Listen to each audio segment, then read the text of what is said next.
மாமா சொல்லுமா. அப்புறம் ஒரு முக்கியமான விஷயம். ஐஸ்வர்யா கிடைச்ச விஷயம் இந்த வீட்ல யாருக்கும் தெரிய வேண்டாம்.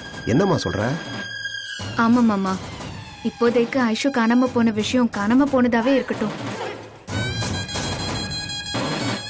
அப்போதான் அந்த ராசாத்திய உள்ள வச்சுக்கிட்டே நம்ம கல்யாணத்தை நடத்த முடியும். அதனால யார்கிட்டயும், ஏன் அத்தை கிட்டயும் சொல்லாதீங்க, புரிஞ்சுதா? சரிம்மா. அம்மா, அப்புறம் நீயும் யார்கிட்டயும் உளறி வைக்காத. நான் யார்கிட்ட உளற போறேன்? என் வாயில இருந்து வார்த்தையை புடுங்க முடியுமா? பேச்செல்லாம் பெருசாதான் இருக்கு, ஆனா திங்குறதுக்கு அப்போ வடன் எதையாவது காட்டிட்டா போதும், மொத்தத்தையும் உளறி கொட்டிருவல்ல.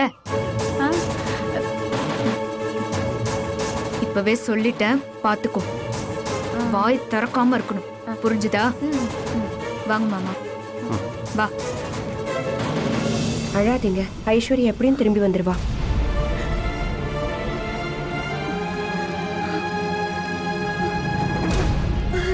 என்னங்க, என்னாச்சு? ஐஸ்வர்யா கிடைச்சாளா? அத்தை, தேடிட்டு தான் இருக்கோம் அத்தை, எப்படியும் கண்டுபிடிச்சிருவோம். போச்சு போச்சு, எல்லாம் போச்சு. எனக்கு இருந்தது ஒரே ஒரு பொண்ணு. அவ எங்க போனாலோ என்ன பண்ணிட்டு இருக்காளோ எதுவும் தெரியலையே.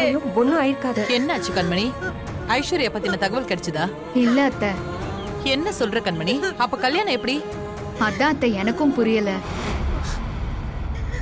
எல்லாம் அந்த ராசாத்தி வேலைதான். ஐஸ்வர்யாவை கடத்தி வச்சுக்கிட்டு நம்ம கிட்ட கண்ணாமூச்சி ஆட்டம் ஆடுறா. உங்க தலைமையில இந்த கல்யாணம் நடந்துட கூடாதுன்னு வேணும்னே இந்த மாதிரி எல்லாம் பண்றா. அவள ஹே கண்மணி, சும்மா சும்மா ராசாத்தி மேலேயே பழி போடாத. அவ ஒண்ணு அந்த மாதிரி எல்லாம் பண்ற ஆள் இல்ல. பண்ற ஆள் இல்லையா? அன்னைக்கு வீட்டுக்கு வந்து ஐஸ்வர்யாவை யாருக்கும் தெரியாம கூட்டிட்டு போக பார்த்தவ தானே?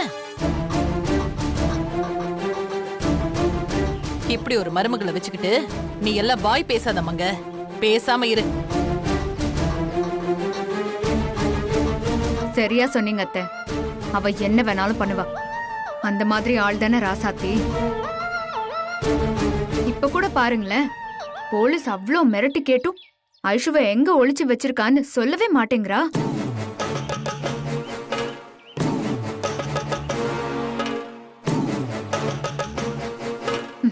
அவளுக்கு உங்க தலைமையில இந்த கல்யாணம் நடந்துடக்கூடாது, அதை எப்படியாவது கெடுக்கணும். அதுக்காக தான் எல்லாத்தையும் பண்ணிட்டு கல்லு மாதிரி வாயே திறக்காம இருக்கா.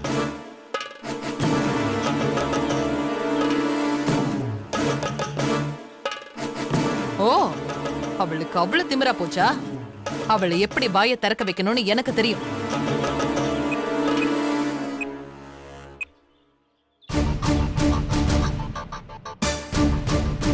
அவளை பார்த்து பேசினதுக்கு அப்புறம் தான் மனசுக்கு நிம்மதியா இருக்கு. இப்ப என் முழு கவனமும் கபடி மேட்ச்ல தான். அப்படியா? சூப்பர்ரா.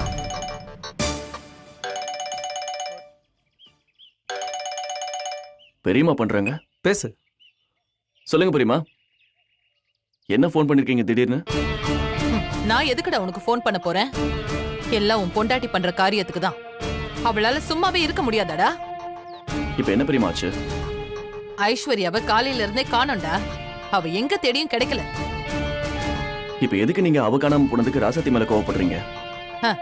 எனக்கு இருக்கிற ஒரே எதிரி யாரு? உன் பொண்டாட்டி மட்டும் தானே. அவதான் இந்த பொண்ணை கடத்தி வச்சுக்கிட்டு கல்யாணம் நடக்காத மாதிரி பண்றா. அதுவும் ஏன் தலைமையில நடக்க இருக்கிற கல்யாணம்னு தெரிஞ்சே அவ இவ்வளவும் பண்றா. இந்த கல்யாணம் நின்னு போகணும். நாளைக்கு ஊர்ல என்னோட மரியாதை கௌரவம் எல்லாம் வீணா போகணும். அத பார்த்து உன் பொண்டாட்டி சந்தோஷப்படணும்ல.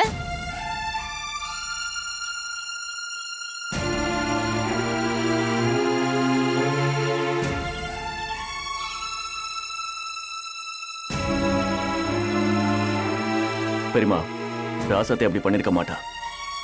ஐஸ்வர்யா உண்மையிலேயே எங்கேயாவது காணாம போயிருப்பா. டே இனியா, உன் பொண்டாட்டிய நீ நம்பு, ஆனா நான் நம்ப மாட்டேன். அதான் அன்னைக்கு அர்த்த ராத்திரி வந்து யாருக்கும் தெரியாம கடத்திட்டு போக பார்த்தவ தானே. அவ கடத்திட்டு போக வரல பெரியம்மா, அவளை கூட்டிட்டு போய் அவளுக்கு வேற ஒரு நல்ல வாழ்க்கை அமைச்சு கொடுக்க தான் வந்தா. உனக்கு இன்னும் அவ மேல நம்பிக்கை இருக்கா? வேணும்னா பாரு, இன்னும் கொஞ்ச நேரத்துல அவ உண்மையை சொல்லுவா. பெரியம்மா, அவ எப்பவுமே உண்மையை தானே சொல்லுவா. ஆமா, போலீஸ் முட்டிக்கு முட்டி தட்டி கேட்டாங்கன்னா உண்மைய சொல்லித்தானே ஆகணும். என்ன பெரியம்மா சொல்றீங்க? ஐஸ்வர்யாவோட அப்பா ராசாத்தி மேல கம்ப்ளைண்ட் கொடுத்து ஸ்டேஷன்ல வச்சு விசாரிக்க சொல்லிருக்காரு. ராசாத்தி போலீஸ் ஸ்டேஷன்ல இருக்காளா?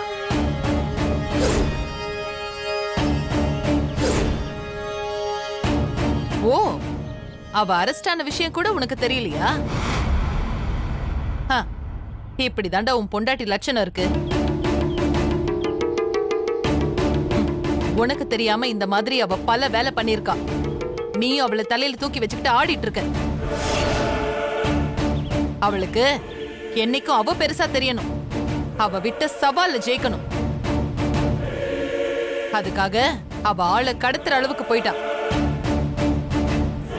அவ ஸ்டேஷன்ல இருக்கிற விஷயத்த நான் தான் உன்கிட்ட சொன்னேன். உன்கிட்ட அவ மறைக்கும் போதே தெரிஞ்சு போச்சு அவதான் இந்த காரியத்தை பண்ணிருக்கான்னு. இங்க பாரு இனியா, ஒழுங்கா அவளை ஐஸ்வர்யாவை கொண்டு வந்து விட்டுட்டு போ சொல்லு. அப்படி இல்லன்னா நான் என்ன பண்ணுவேன்னு எனக்கே தெரியாது. பெரியம்மா, நான் அவகிட்ட பேசிட்டு உங்க லைனுக்கு வரேன். தேவையில்லாம அவளை தப்பா சொல்லாதீங்க.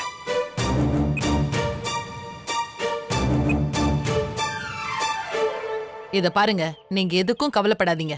நான் போட்ட போடல ராசாத்தி கிட்ட இனிய எல்லா உண்மையும் வாங்கிடுவான். அந்த ராசாத்தி வேணும்னா போய் சொல்லலாம். ஆனா ஏன் புள்ள இனிய அவன் உண்மையை மட்டும்தான் சொல்லுவான். இன்னும் கொஞ்ச நேரத்துல ஐஸ்வர்யா எங்க இருக்கான்னு சொல்லிடுவான் பாருங்க.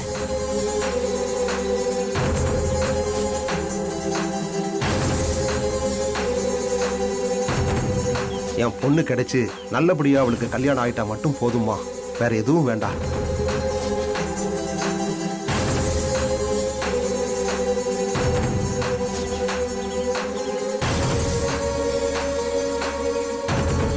ராசாத்தி சொன்ன மாதிரி கதரியும் சுப்பிரமணியும் வர சொல்லியாச்சு, சித்ராவையும் வர சொல்லியாச்சு. வேலைக்காரி சேர்மன் வீட்டுக்கு போயிட்டா. இதை ராசாத்திட்ட சொன்னா மட்டும் போதும். மாப்பிள்ள பண்றான்.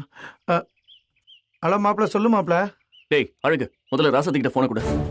மாப்பிள்ள ஏன் இவ்வளவு கோவமா பேசுறான்? என்னாச்சு? குடுக்குற மாப்பிள்ள.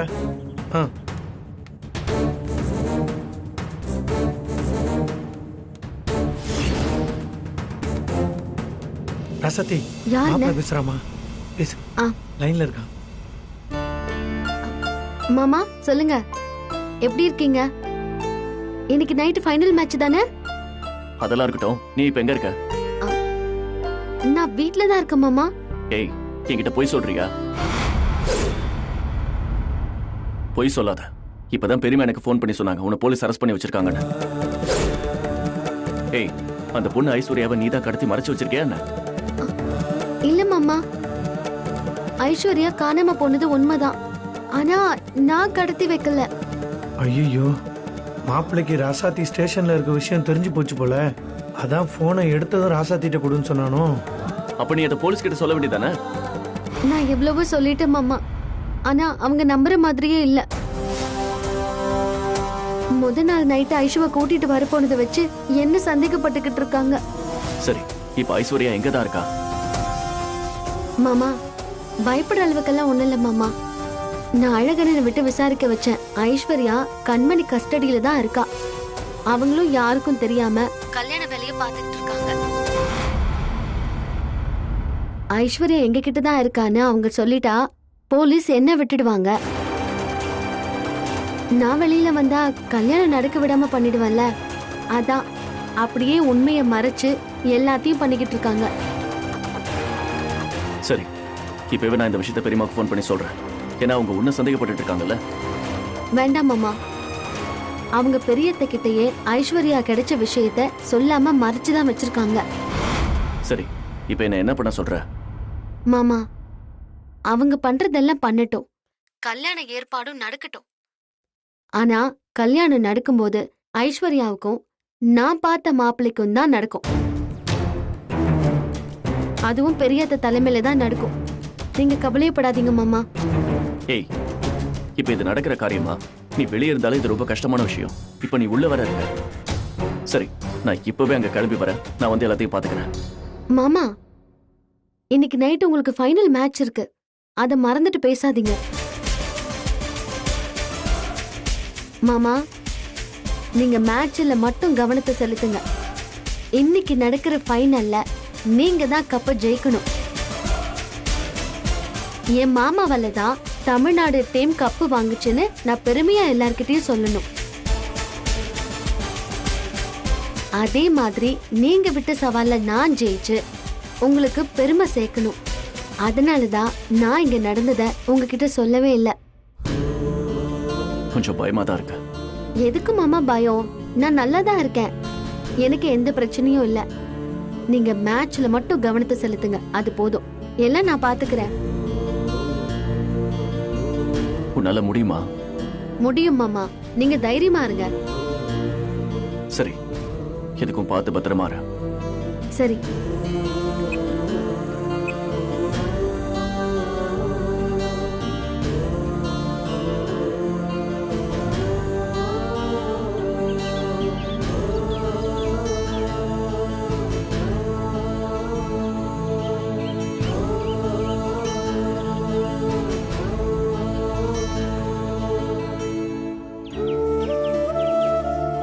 இனியா, இதை பத்தியும் யோசிக்காதடா. ராசாத்தி தனியா நின்று ஜெயிக்கணும் தானே நீ ஆசைப்பட்ட? ஆமாண்டா, அவ இப்ப போலீஸ் ஸ்டேஷன்ல இருக்கா. அதை நினைச்சாதான் எனக்கு கஷ்டமா இருக்கு. இனியா, நீ தமிழ்நாடு டீமோட கோச்சரா, நீ எப்படி உடஞ்சு போயிருந்தா எப்படிடா? இன்னைக்கு நைட் மேட்ச், அதுவும் ஃபைனல் மேட்ச். அதுக்காக தானே நம்ம இவ்வளவு நாள் கஷ்டப்பட்டோம். நீயே இப்படி தைரியம் இல்லாம இருந்தா பிளேஸ்க்குலாம் எப்படிடா கான்ஃபிடென்ட் வரும்? டேய், அப்புறம் அவங்க ரொம்ப டிஸ்டர்ப் ஆவாங்கடா. அவங்களுக்கு இந்த நேரத்துல மோட்டிவேஷன் ஸ்பீச் கொடுத்து அவங்கள தயார் பண்ற நேரம் இது. இனியா, இந்த மாதிரி எவ்வளவு பிரச்சனை வந்திருக்கு, நாமளும் எவ்வளவு பார்த்திருக்கோம். எல்லாத்துக்கும் ஒரு தீர்வு இருக்குண்டா.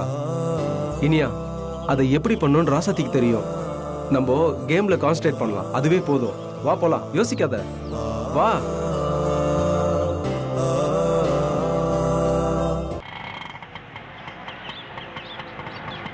இங்கதான் நிப்பாட்டுங்க.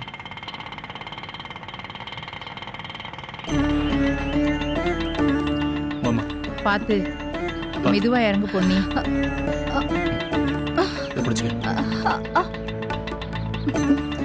பாத்துமா.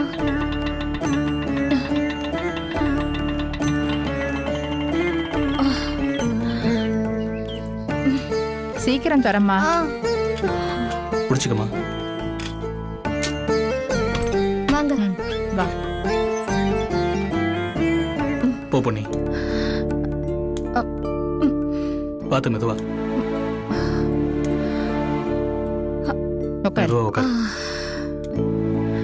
ரொம்ப வலிக்குதா பொண்ணி? வலியில ஒண்ணு இல்லாத. நீ போய் ரெஸ்ட் எடுப்போ. ஏங்க, நான் உங்ககிட்ட என்ன சொன்னேன்? ராசாத்தியை பார்க்கணும், ஸ்டேஷன் கூட்டிட்டு போங்கன்னு தானே சொன்னேன். இல்ல பொண்ணி, உனக்கே கால்ல அடிபட்டிருக்கு. இந்த நேரத்துல நீ எதுக்கு ஸ்டேஷனுக்கு போனோம்? அத்தை, ராசாத்தியை பார்த்தா அவளுக்கு ஒரு தெம்பு கிடைச்ச மாதிரி இருக்கும்ல. அவ உன்னை இந்த கால் கட்டோட பார்த்தா உன்னை பார்க்கதாம அவளுக்கு கஷ்டமா இருக்கும். ராசாத்தி எங்க இருந்தாலும் தைரியமா தான் இருப்பா. அவளுக்கு எதுவும் ஆகாது, எல்லாத்தையும் அவ பாத்துப்பா. நீ உன் உடம்ப பாத்துக்க. சரி வா, நான் உன்னை கொண்டு போய் உன் ரூம்ல விடுறேன். நான் கொஞ்ச நேரம் இங்கேயே இருக்கேன். சரி, காஃபி போட்டு எடுத்துட்டு வரேன். நீ பாத்துக்க, பக்கத்துல போயிட்டு வந்துடுறேன். சரி, பாத்து பத்திரம். இது வந்துடுறேன்.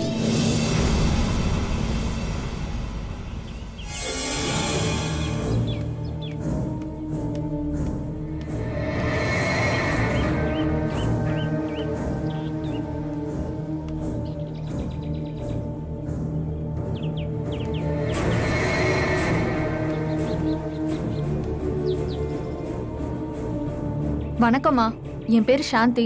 நீலா அனுப்பி வச்சாங்க. ஏன் நீலாக்கு என்னாச்சு? அவங்களுக்கு உடம்பு சரியில்லைம்மா, ஒரு 2 நாள்ல வந்துருவாங்க. அது வரைக்கும் உங்க வீட்டுல வேலை பார்க்க என்ன அனுப்பி வச்சாங்க. போகும்போது காய்கறி எல்லாம் வாங்கிட்டு போக சொன்னாங்கம்மா, அதனால நான் வாங்கிட்டு வந்துட்டேம்மா. சரி சரி, பாத்திரம்லாம் அப்படியே கழுவாம இருக்கு, போய் கிளீன் பண்ணி வை. சரிங்கம்மா.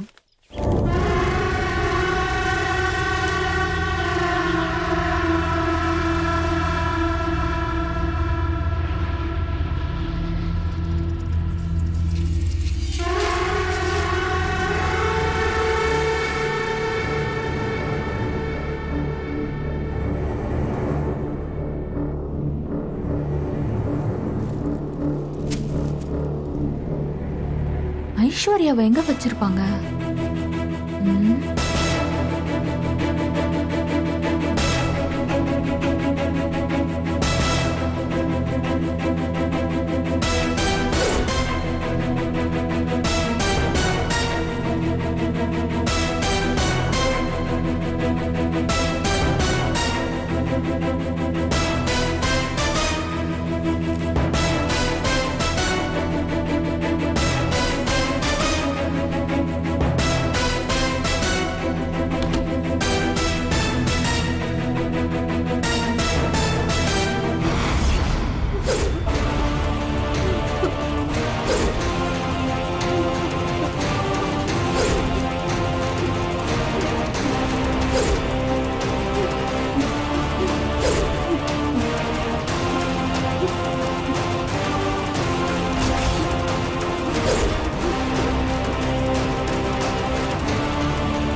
சாந்தி கூப்பிடுது.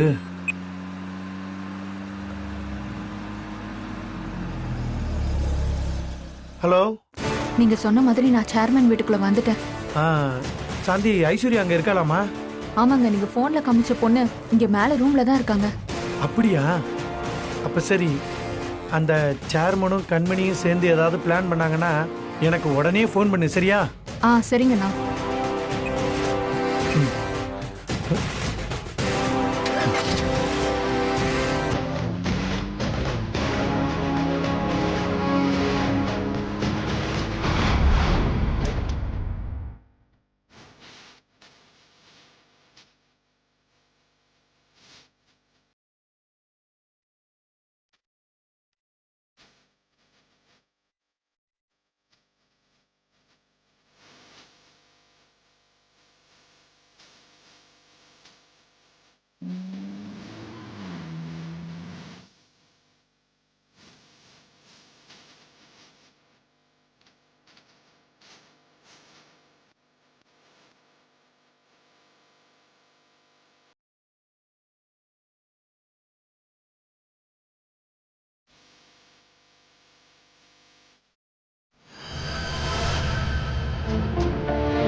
ராசாத்தி, நீ சொன்ன மாதிரியே ஐஸ்வர்யாவை சேர்மன் வீட்டுல தாமா வச்சிருக்காங்க.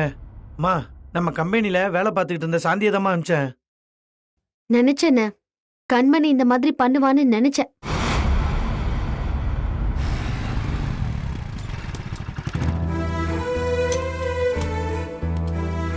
வாங்க, பயப்படாதீங்க, வாங்க.